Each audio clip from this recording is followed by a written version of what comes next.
Terus ini saya lanjut lagi ya ke case selanjutnya, masih pakai anuitas. Jadi nanti teman-teman akan bisa membandingkan. Di sini ada plafonnya 50 juta dengan tenor atau waktunya adalah 24 bulan dengan suku bunga 10% per tahun. Jadi nanti ini bunganya akan dibagi 12.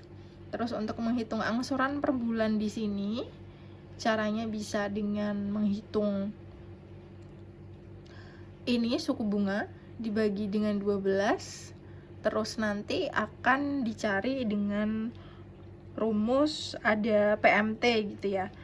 Nanti akan saya jelasin. Terus teman-teman bisa lihat di sini untuk PPMT. Nah, di sini PPMT kelihatan ya, untuk PPMT di situ ada rate, ada PER, terus ada NPER, ada PV.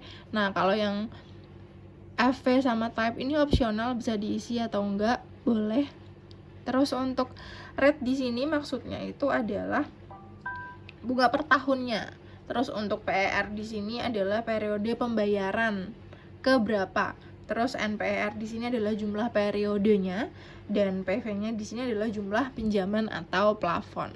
Nah, kalau misalnya teman-teman nanti saya suruh ngitung pakai Excel, udah tinggal masukin rumus aja. Masalahnya adalah teman-teman harus bisa untuk menghitung menggunakan manual. Kalau yang manual menggunakan cara yang rumus yang tadi ya, yang udah saya jelasin. Nah, terus di sini yang mau saya tunjukkan ke teman-teman itu adalah proporsi dari pinjaman. Jadi kalau di sini ada plafon 50 juta, tenor 24 bulan, suku bunga 10% per tahun. Nah, di sini ada seperti ini. Ada angsuran itu terdiri dari pokok dan juga bunga. Terus di sini adalah jumlah angsuran yang dibayarkan tiap bulan, jumlahnya sama. Terus di sini ada saldo pinjaman. Nah, di sini teman-teman bisa melihat untuk bulan pertama pembayaran pokoknya itu hanya sebesar 1.890.579 dengan bunga 416. Terus di bulan kedua pokoknya semakin tinggi 1.906 dengan proporsi bunganya 400, dan itu akan berlangsung terus di sampai bawah. Pokoknya nanti akan semakin besar, 2.288. Kalau misalnya teman-teman nanti akan melunasi di bulan ke-6 gitu katakan, berarti nanti sisa yang harus teman-teman bayarkan adalah sebesar 38 juta gitu. Jadi teman-teman akan rugi karena dari 50 juta hanya baru membayar 12-an juta, sisanya masih 38. Padahal teman-teman merasa ini kalau dikalikan segini kan udah lebih dari segitu ya. Makanya kalau di anuitas itu akan lebih baik kalau misalnya pelunasannya adalah di akhir-akhir periode gitu, karena proporsi pokoknya di sini sudah mulai banyak dibandingkan dengan bunganya.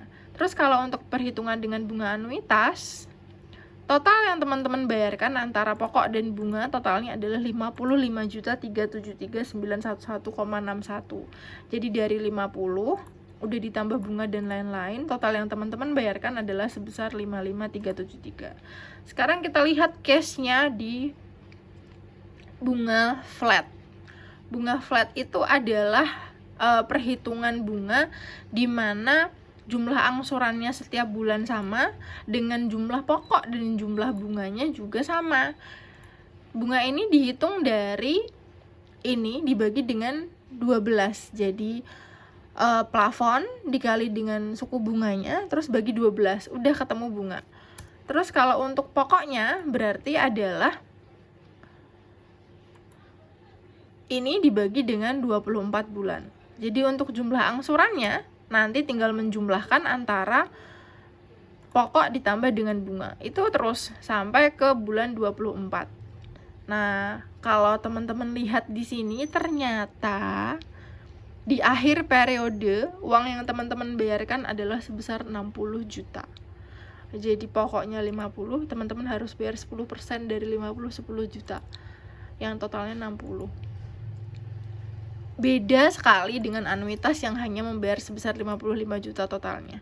Nah, ini di flat bayarnya adalah 60. Kenapa bisa begitu?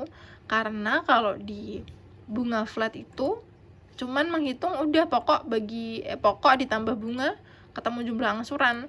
Mereka tidak memperhitungkan sisa saldo pinjamannya berapa. Jadi mau sisa saldonya masih banyak atau sedikit, pokoknya yang dibayar ya pokok dikalikan dengan bunga dari awal tadi, dari sini, dari 50 jutanya, bukan dari saldo pinjamannya. Makanya nanti total di sini akan lebih besar. Makanya kalau untuk yang di bunga, perhitungan bunga yang flat itu tidak fair gitu, tidak adil. Padahal saldo pinjamannya kan harusnya semakin lama kan semakin turun ya, karena kita udah bayar terus, tapi kenapa kok pembayarannya jadi makin besar gitu, totalnya jadi makin banyak. Makanya digunakan adalah saldo anuitas. Supaya apa? Supaya untuk mengakomodasi ketidakadilan itu tadi. Kalau di anuitas itu nanti perhitungan di sini, di pokok dan angsuran ini, di jumlah angsuran ini sebenarnya sudah mengakomodasi pengurangan di saldo sini. Makanya nanti total yang dibayar di sini lebih mudah. Cuman tadi kekurangannya anuitas itu adalah dia rumit, rumusnya sangat sulit.